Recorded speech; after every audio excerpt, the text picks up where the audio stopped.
গোসল করাইয়া কাফন পড়াইয়া রাখিবে যখন কবরে শোয়াইয়া।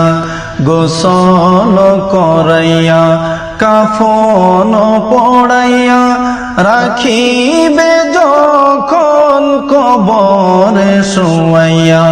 লইয়া গোকুলে গোলাম বলিয়া, লইয়া গোকুলে গোলাম বলিয়া। ইয়া রাসূলুল্লাহ ইয়া হাবিবাল্লাহ, ইয়া রাসূলুল্লাহ ইয়া হাবিবাল্লাহ।